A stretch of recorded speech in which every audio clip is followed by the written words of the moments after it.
So, I've spoken to you the past few weeks about how to take your anger and channel it constructively.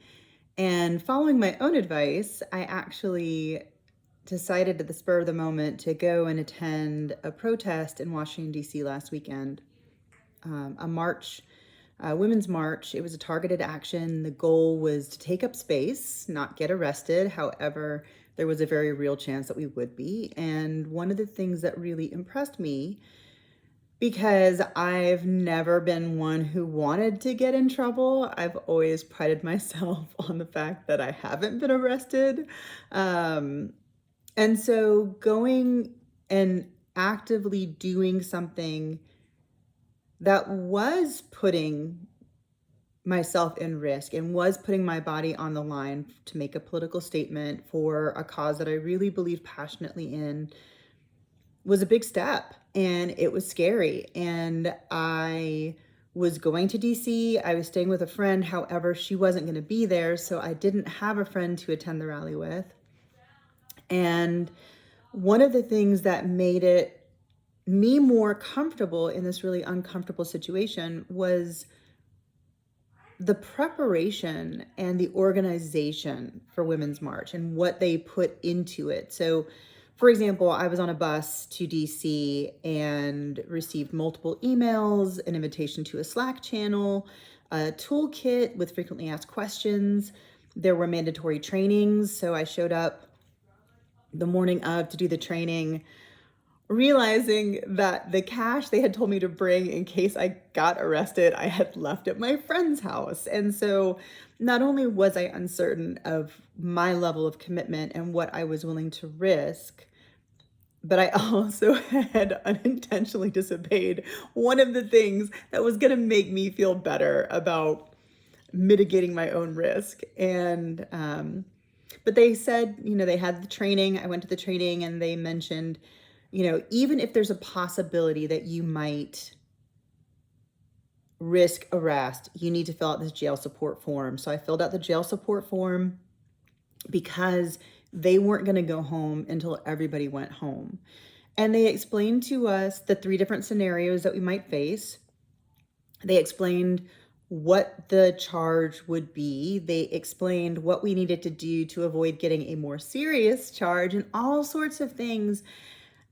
And at the end, encouraged us to find buddies in the crowd. And all of these things made me feel protected and held. And by the time the training was over, I had decided, fuck it. If I get arrested, I get arrested. And the buddies that I had found in the crowd as we were marching, if we lost sight of each other, we would stop and make sure that we didn't move until all five of us were together again. And when we sat down and we were chanting together, looking at the faces of the young women who are going to be most affected, these women who are in college and are looking at an entire reproductive life where they may not have access to birth control or the decision whether or not they want to raise a family, and the potential poverty that throws them into, the emotional duress having to go before a tribunal if you have a miscarriage might cause, depending on the state they live in and these draconian laws. Maybe not being able to have the career they want because they're being forced into a pregnancy that they are not prepared for mentally or physically.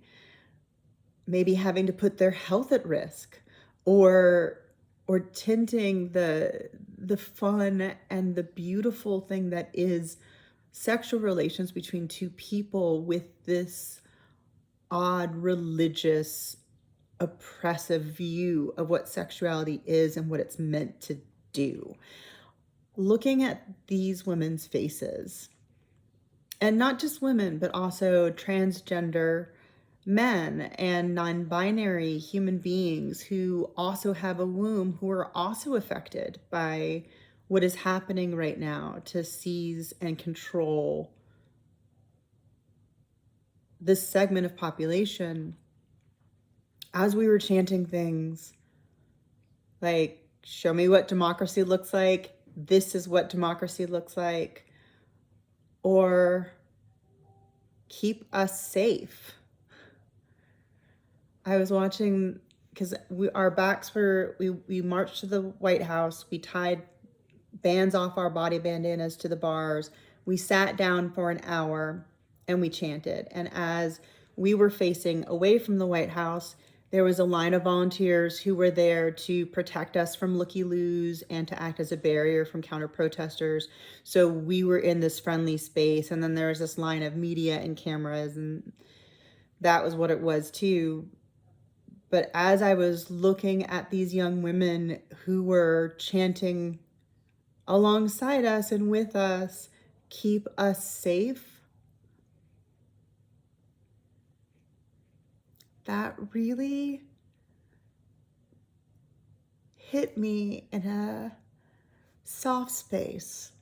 And one of the things that the organizers had said before we started the march was, it's going to be a struggle. It's going to take time, but we will win.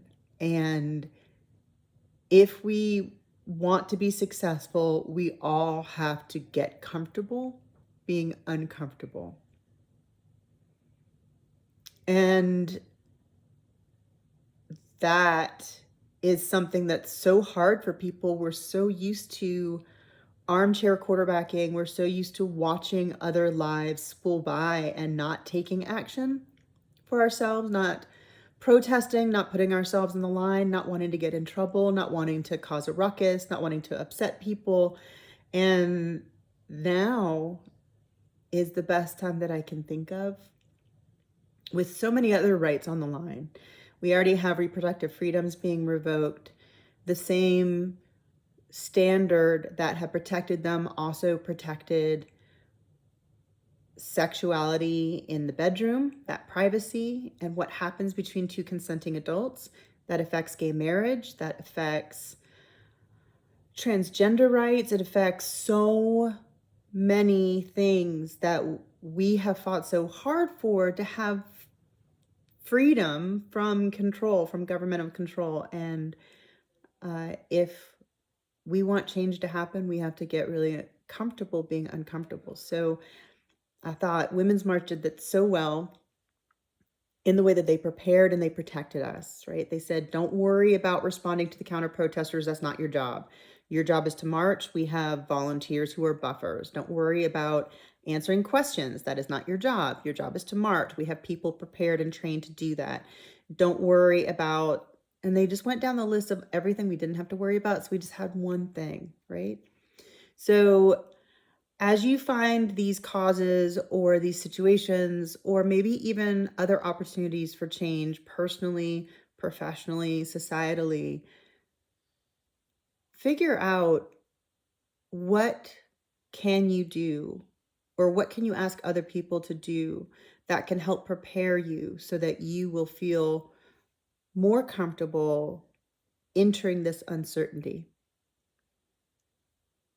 And then how can you volunteer or prepare or help other people feel safe and held as they're entering these uncomfortable spaces? So that's your challenge. I would love to hear how it goes. I will put some links and resources for activism, should you care to get involved, in the comment section. So thanks.